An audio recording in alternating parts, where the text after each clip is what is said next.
Sherry, I know you had something to add if you wanted to hop in, or maybe even share like how you personally handle people that force you to do an incomplete job for whatever reason.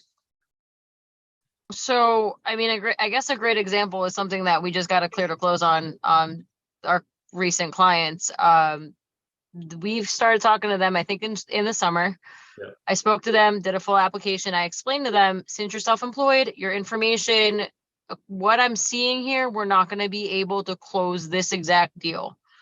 The rates are the rates. There's not much we could do. I And meanwhile, suggest we wait. they were in contract with somebody already at that point, right?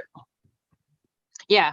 I was like, I suggest we wait until we could get your 2022 taxes. Since you are self-employed, you are a salon owner. I understand that you write off things every year. It's just a business owner's benefit.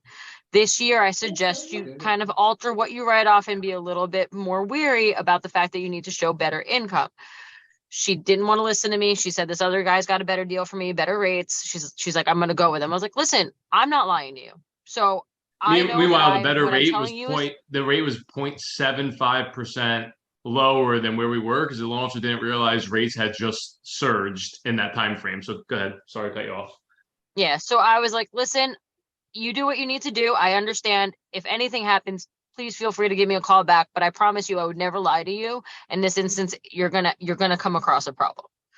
She said, okay, no problem. A month later, she gives me a call. Hey, I lost the house. By I the was way, like, realtors texting us, yo, your guys' rates are too high. Da da da. This guy's doing this deal. aggressively yelling at me. Actually, how could you do this? And I was like, Meanwhile, hey, Sherry listen, can if snap I him in can't half. do it. By the way, she actually can snap him in half. I was like, listen, I would never lie to anyone. I don't want to put them through anything. I don't want to waste anyone's time. So this is not the case. Um, Needless to say, again, she lost the house.